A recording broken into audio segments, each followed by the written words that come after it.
Thank you for joining us for the press conference for the Stanford women's basketball team. We're joined at the podium by head coach Tara Vanderveer.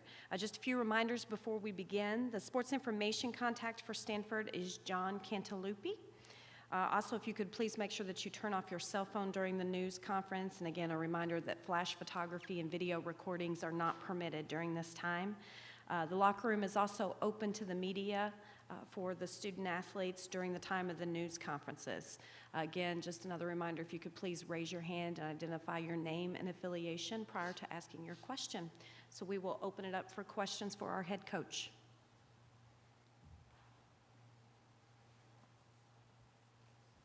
Steve McGarvey from the Associated Press. I'm just wondering, the way that South Dakota State game ended, winning the way y'all did, what has it kind of done for just the attitude of this team after, I imagine you kind of saw your life flashing before your eyes and you kind of lived to tell about it. Playing with house money. I mean, we know that very easily we could be home. We know that there are a lot of great teams. It would be, not only obviously we came very close, but there are a lot of great teams that would be, give their eye tooth to be sitting up here and be playing here. So we are very excited to be here and, really looking forward to playing Notre Dame.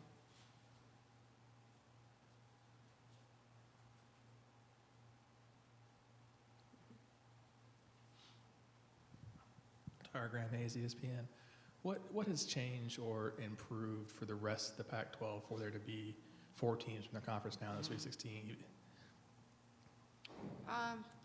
Graham, I think, honestly, I think the Pac-12, this year, more than any year, it feels like it's not just not the 4 teams or the 5 teams that were in the tournament. It's really the rest of the Pac-12 that is much, much stronger. There's not 3 or 4 teams here and then 2 or 3 teams down here. Every game was a really competitive game. I think as evidenced by Arizona State getting beat by Cal at the Pac-12 tournament. The close games that Washington State had, or even for us playing Colorado, at home it was a tough game. So I think it's really a deep conference from top to bottom, and I'm so excited that the teams, we've had 5 teams go in and then 4 teams move on, and I think up until last night we were like 13-1 in all games, including WNIT games. But one of the things the things that I think precipitated the change, I think, is Pac-12 Network. That's a big game changer for us, where more West Coast kids, even East Coast kids, see the Pac-12. I think we have more games on than any other conference, and Pac-12 Network gives us great visibility. In the past, maybe there were a couple games on, and people didn't know about our teams or our players. But I think now they do, and they get a chance to see not just the games, but they see the beautiful universities, the great academics, and it's just more visible.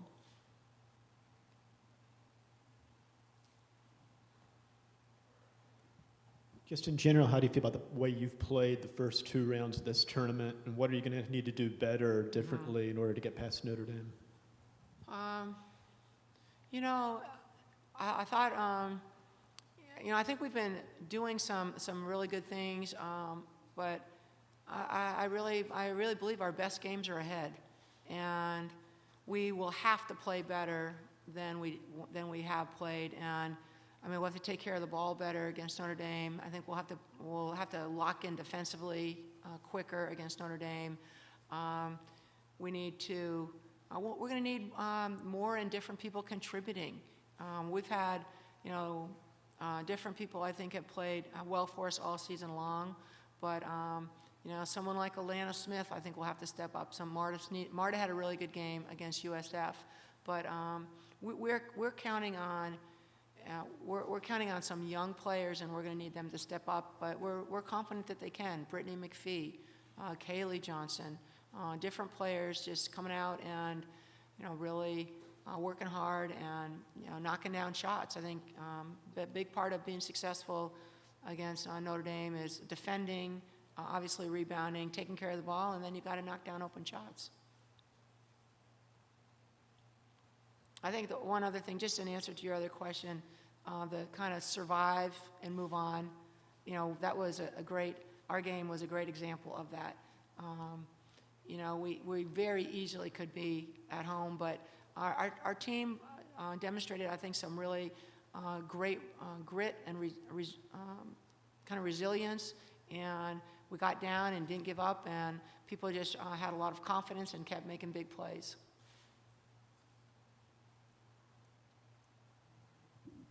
Just what did you learn from last year's game with Notre Dame, and specifically in terms of how to handle Lindsay Allen? Obviously, you had a big game against y'all last year.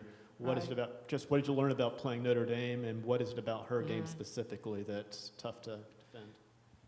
You know, I mean, I think Notre Dame. You know, Notre Dame is an excellent team, and it starts at the top. Muffet does an exceptional job. She is an outstanding coach. Her staff, everything. You know, just they work extremely hard. I think their team is an extremely skilled team. Lindsay Allen is, I don't know that there's really very many point guards that are better than her. She scores when they need her to score. She passes. She's a floor leader. She defends. And at every position, I think they have real quality, skilled players. And they play very well together. You can see that they're very well. You know, they come down and play with a purpose, and they're an excellent team just through and through. So, you know, what did we learn? I mean, we knew that last year, but we saw it firsthand, and you have to match their. You know, you have to be aggressive. You have to match their efficiency. You know, they're an extremely efficient team, and if you turn the ball over, if you take bad shots, which we did a little bit of both, I think you have to kind of really play them. You know, you've got to really defend people really well. Try to take away their favorite things, but you can't take away everything because they have a lot of weapons inside and out. But I'm really glad that we did play them last year because I think that you know, that helps our team in terms of just familiarity, you know, and it might help them too. So maybe, you know, hope for a better game. Just kind of follow up on that. What's different in the Bree Turner that you see on film now as compared to the freshman that you faced? You know, she's kind of the anchor to their team. You know, when you have that kind of, I mean, we've had it, and I love it. Jane Appel, Neko Gumake, you know, goes back to Val Whiting. When you have that go-to player on the block that basically can score one-on-one, that kind of sets the table for everything else that you can do. So then that opens things up for a Cable or Mabry, or, you know, that opens up things for a Lindsay Allen. But she's, you know, she scores, she passes, she runs the floor really well. I mean, she has great hands. You know, she's just a more mature player. I think she does a lot of little things that maybe help their team a lot. You know, her screening, her, you know, just her. They play really a great pace. You know, they don't rush, and you know, but they're playing with really good pace. So, but I mean, she's a. I don't think there's any doubt she's an All-American. You know, I mean, she's an All-American player because she's a great percentage, catches the ball, takes care of the ball, rebounds, blocks shots, does it all. Coach Erica McCall's one of the nation's leaders in double-doubles. What makes her so effective around the basket? Well, if I were to look at, you know, through women's basketball, if there was a most improved player award, it would go to Erica McCall. She has taken her game as a freshman. She played behind maybe Chene and didn't play that much, but her scoring, her rebounding, she has improved so much. And you know, obviously we love it, but her, you know, three-point shot, her rebounding, but you know, I think mostly her scoring. She's working on improving her passing. just her understanding of the game. But, her development has been probably maybe the highest correlation between her development and our success. She has improved just tremendously, and she then allows other people like Carly Samuelson to get good shots because she finishes so well. Any other questions for our head coach? All right, thank you very much. Good to see everybody. Thank you. Thank you, Coach. All right, thank you. It's the Southern. Thanks, though, because they all were giving me the eyeball. Thank you.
Thank you for joining us for the press conference for the Stanford women's basketball team. We're joined at the podium by student athletes Erica McCall, Carly Samuelson, and Lily Thompson. Again, if you can just please raise your hand and identify your name, affiliation, and also which student athlete your question is directed to, that would be helpful. And we will open it up for questions for our student athletes.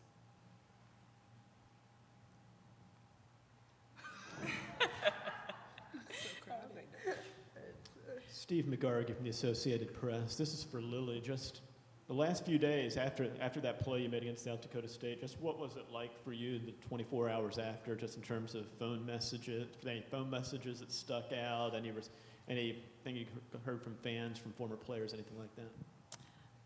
Yeah, in terms of my family contacting me, that always happens. You know, everyone tells me good job, or, you know, you'll get him next time no matter the outcome. But in terms of a lot of fans tweeted me, got a lot of followers, so that's awesome. And then just former players like Chene, obviously, who had watched the game, just saying great job, you know, the way you keep playing. So it was pretty cool. Just glad we're still playing. I want to say I got like maybe 100 to 200 more followers. Nice. Lady, Stanford is second in the nation in field goal percentage defense. What makes you so efficient on defense? And if you each could answer that. Bird gets a lot of blocks. I mean, she's a great paint presence, so I think that deters people from going too deep into the paint, and then the guards just try to do our job on the perimeter. And then we have a great scouting report. Every game, you know, Tempe and Kate and Tara and Amy all come up with great plans on how we're going to defend each team, and I think our team is great at executing our defensive plan, and it really helps us as far as defense-wise.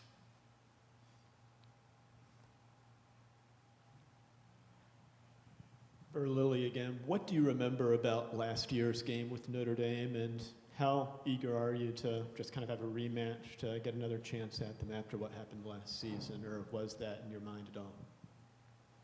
I'm not really looking at it so much as a rematch. I mean, both teams are very different. Both teams have had different years this year. I'm just looking at it as the next game. We want to continue playing. We want to go far in this tournament. And while obviously it's the same teams as last year, I think that both teams are in a different spot. So it'll just be about this game right here.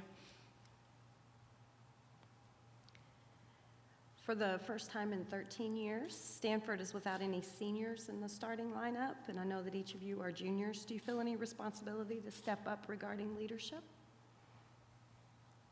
Yeah, I mean, I think we're a big part of the team, as there are no seniors in the starting lineup. But I think we take that challenge. I don't think we see us as being young. I think juniors, you're still an upperclassman. So I think we do a good job of that, and we're excited for the next game. But we know we have another year left, but I think we're seeing this as we are the leaders of the team, so we got to step up. Any other questions for our student athletes? If not, then the press conference has concluded. Thank you very much.